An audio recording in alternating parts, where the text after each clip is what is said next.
parents avaient 18 ans quand ils m'ont eue. Et comme ils n'avaient pas le temps de passer du temps avec moi, eh bien, ils me mettaient devant la télé quand je n'étais pas à l'école. Je crois que je suis la personne qui a passé le plus de temps devant la télé au monde. Mais quelle chance! Quelle chance parce que de 5 à 15 ans, j'ai tout appris via le petit écran. Tout. J'ai grandi avec Casimir. J'ai été amoureuse d'Albator, puis plus tard de Magnum. Et puis, mon père de substitution était Colombo. Ça l'est toujours.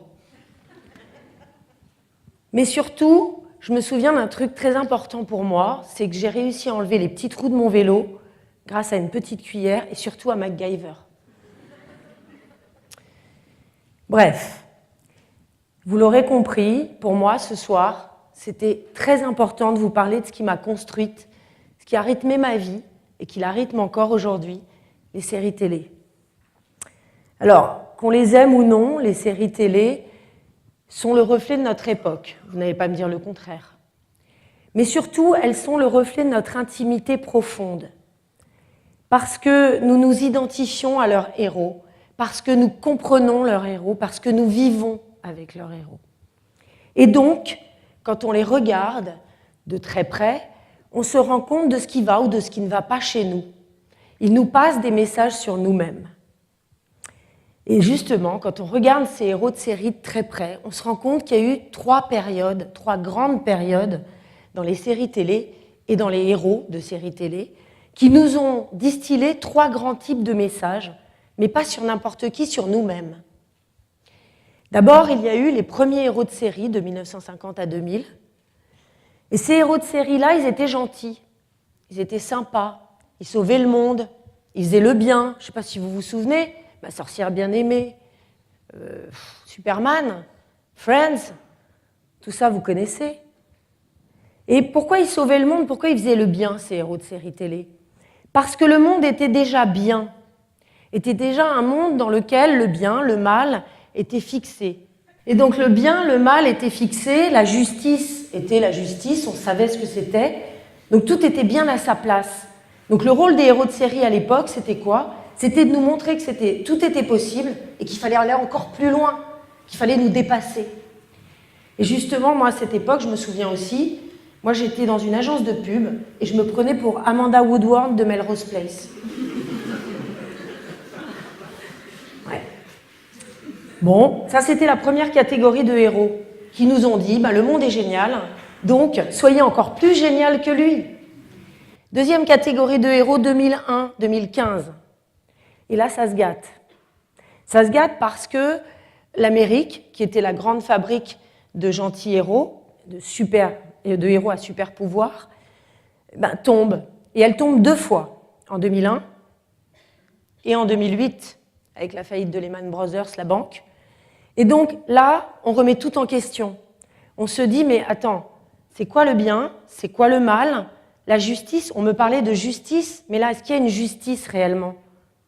Et puis, si jamais tout ça se bouscule, tout ça est dans un gros chaos, pourquoi à la télévision, on devrait regarder des gentils héros alors que ce sont les pourris qui gagnent dans la vraie vie? Gros chaos, grosse période de questionnement, et les héros changent.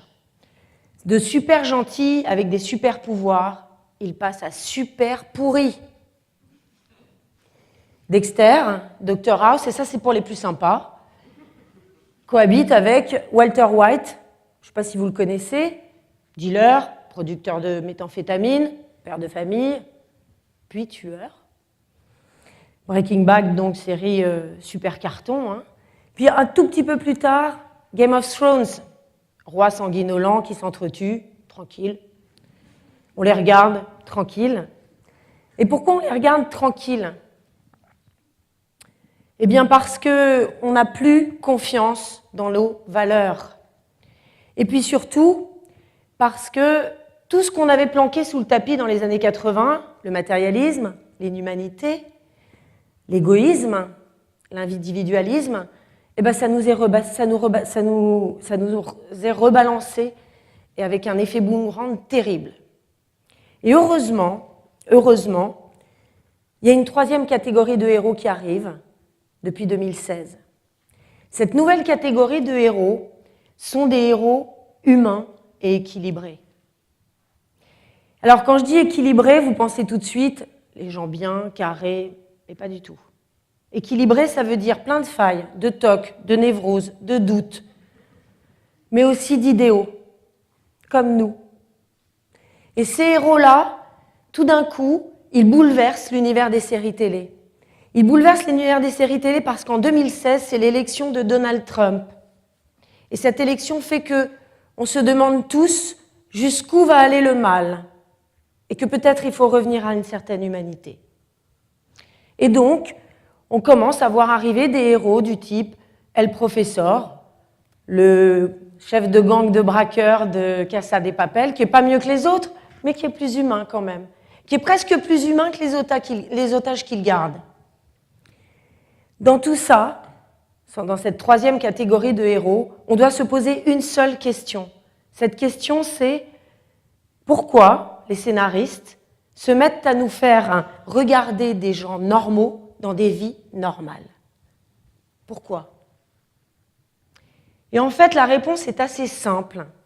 Elle est simple parce que, finalement, si on regarde nos réalités, nous nous rendons compte que nous étouffons.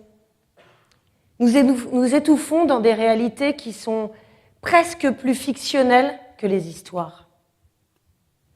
Aujourd'hui, Facebook, Instagram, les réseaux sociaux nous font faire en sorte que nous nous mettons en scène en permanence. Nous cherchons à nous sublimer en permanence.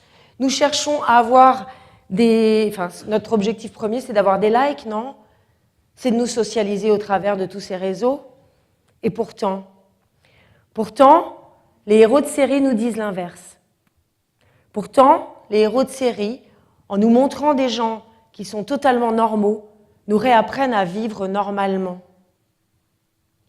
Et il nous rappelle quelque chose de fondamental, qui est que pour être le héros de sa vie, il faut en être le personnage principal. Ça veut dire quoi, le personnage principal de sa vie ? Ça veut dire celui qui choisit. Ça veut dire celui qui choisit en connaissance de cause. Ça veut dire celui qui choisit non pas en regardant et en écoutant les aphorismes qu'on peut lire sur Internet sur la réussite, le bonheur, du type mettez tous les efforts dans ce qui est important pour vous, Mark Zuckerberg. Ou encore, soyez l'être dont vous rêvez dès à présent, Tony Robbins. C'est pas choisir ses aphorismes, c'est faire comme Frank Underwood, le héros de House of Cards, qui, au lieu de choisir sa vraie sexualité, choisira d'être le président des États-Unis. Parce qu'il ne peut pas assumer sa vraie sexualité. Et alors ? Donc, en faisant cela, il nous questionne sur ce que nous sommes prêts à sacrifier de nous-mêmes pour atteindre nos objectifs. Être le héros de sa vie, les séries nous disent que c'est être celui qui ressent, celui qui peut être déstabilisé. Comme les protagonistes de Sense8, la série qui a fait un carton pendant 2 ans. Ces protagonistes, ils nous encouragent à vivre nos émotions, des émotions même négatives, parce que la peur, la colère et la tristesse nous font accéder à ce qui est important, à ce qui est le fondamental pour un être humain, sa singularité. Parce que c'est sa singularité qui va lui permettre de se rapprocher des gens qui lui ressemblent. Et puis, ces héros de série nous disent que pour être le héros de sa vie, c'est aussi peut-être être un marginal, un paumé, quelqu'un qui n'est pas bien dans sa peau, mais qui va apporter tellement au monde, comme le héros de Mr. Robot, Elliot, dépressif, paranoïaque, hors cadre, mais aussi génie de l'informatique, qui va sauver la société en luttant contre ces troubles de la personnalité. En nous montrant Elliot, les nouveaux héros de série nous montrent que pour trouver sa voie, il faut trouver une voie à sa lumière, mais aussi à son ombre. Je pourrais vous citer tellement d'autres exemples. Puisque je vous l'ai dit, je suis une enfant de la télé. Et pour moi, la fiction, c'est le plus court chemin vers la réalité, une réalité réussie. Donc il me semblait très important ce soir de relayer un message que nous distillent les nouveaux super-héros des séries télé, qui est « Soyons vivants, soyons imparfaits, osons être des freaks pour montrer nos singularités, soyons humains et normaux, tout simplement. » Il est temps de regarder et d'écouter ces nouveaux héros de séries télé pour mieux vivre nos vies réelles. Merci.